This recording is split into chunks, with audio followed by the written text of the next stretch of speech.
Hello, Steve White, Steve Arts 89. I have a little guest with me today, the original Refit Enterprise, and there's some incredibly good news today. I just saw on StarTrek.com and then TrekMovie.com. Finally, the director's edition of Star Trek The Motion Picture is being done for 4K. It's being restored, it's being fixed, it's being done as it should have been done. When the original director's edition was done, it was done in HD. Some incredibly short-sighted, cheap person just said, no, let's not render it in full HD. Let's just do it in SD. It'll be okay. Idiots.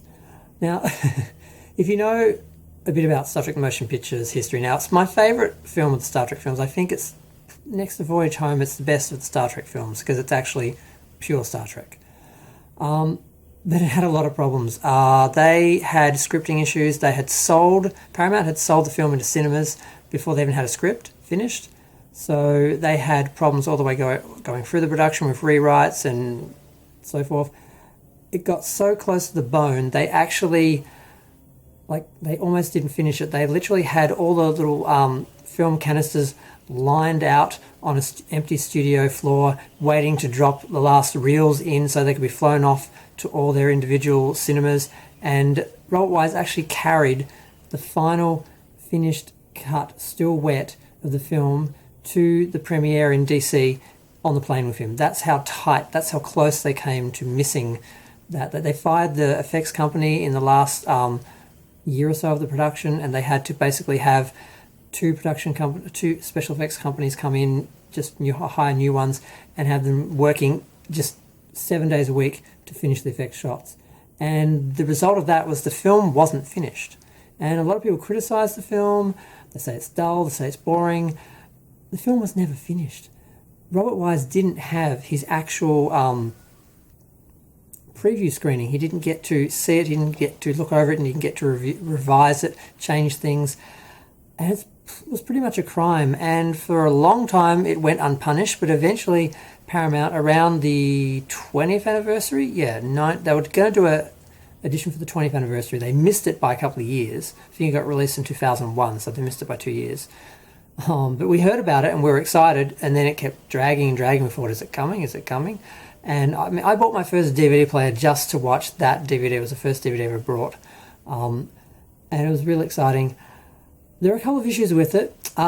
He did fix a lot of scenes that he added back, because they did a TV cut of the film back in the day, and they added a bunch of scenes that went onto a video release. Unfortunately, they put in one scene that had required effects that weren't finished, so that was a bit embarrassing.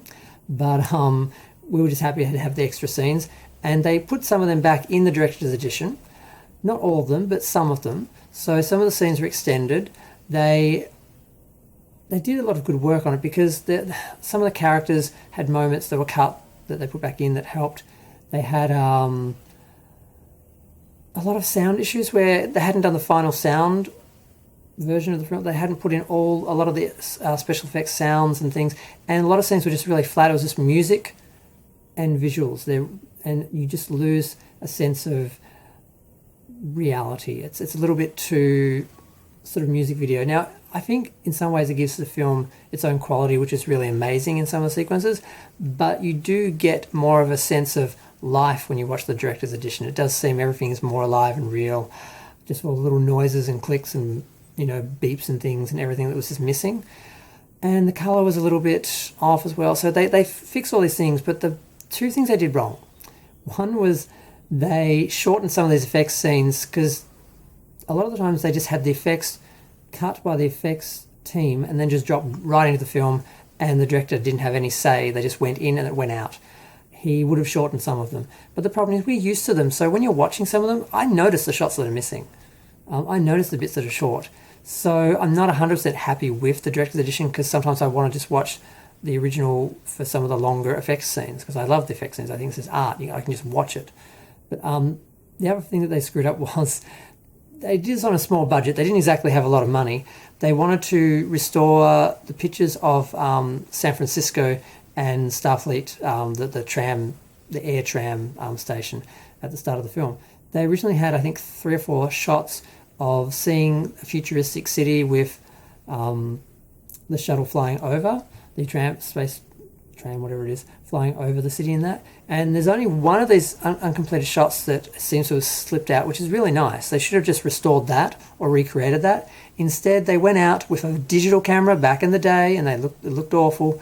They just literally shot the Golden Gate Bridge and then went in and with what looks like Photoshop or something, put in like this just horrible little Starfleet tram dock and everything. It just looks awful. And they've got 3 shots of that. There's 2 of the Golden Gate Bridge, and they're very similar. And then you get that shot, which is taken from the ground. It doesn't have the dynamics of the matte painting. It looks bad. What worries me is this is supposed to be a restoration of that edition.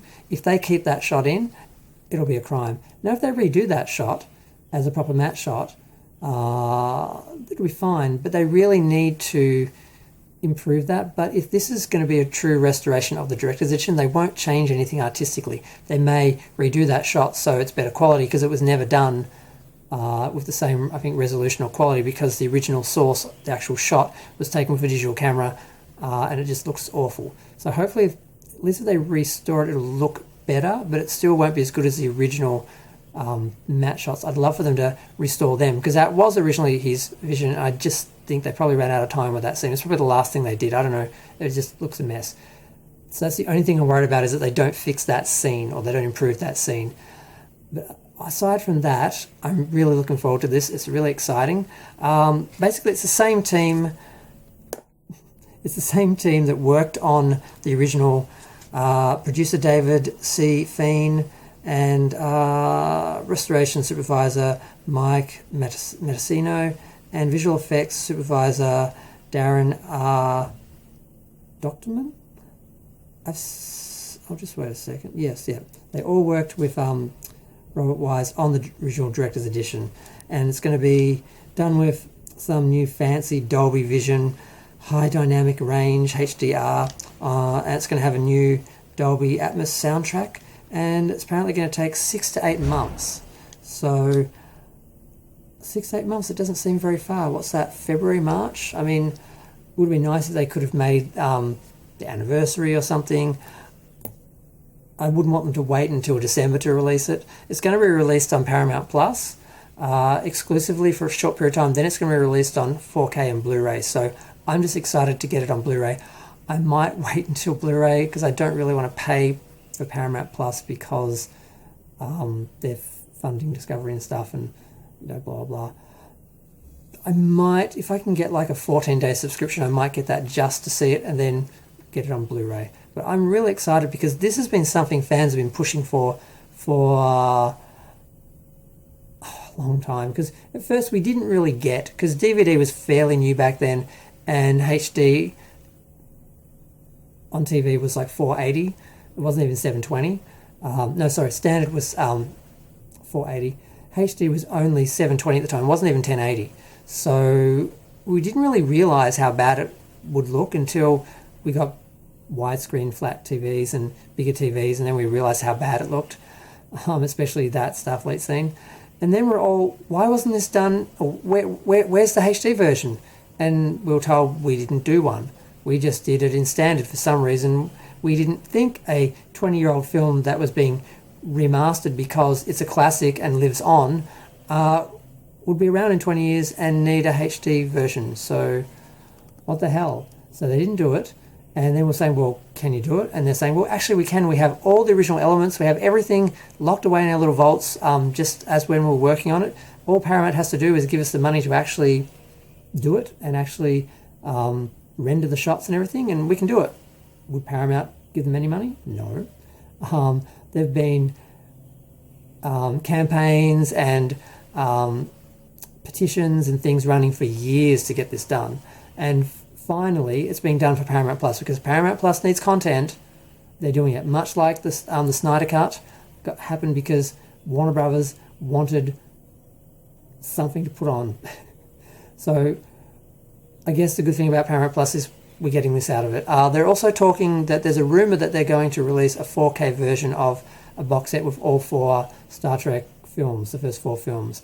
Now, why they're not just doing all 6, I don't know, but apparently it's going to be done for the 55th anniversary, maybe they just couldn't get them all done in time because they started restoring them without particularly planning to release them for that anniversary, and then they realized, well, we can get the first 4 out in a box set by then.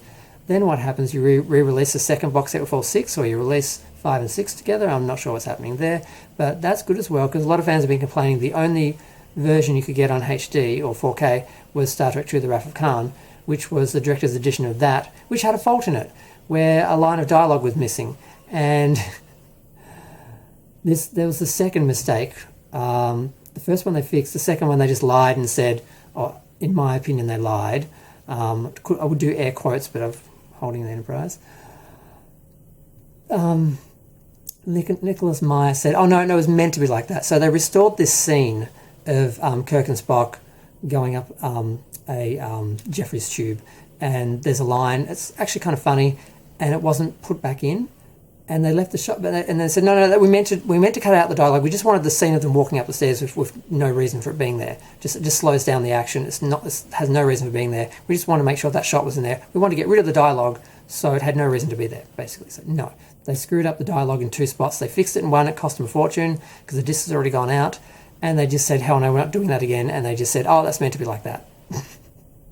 So I would like to think they would fix that and do a director's edition and include that in the box set as well, but we'll probably just get the 4K version of the original edition.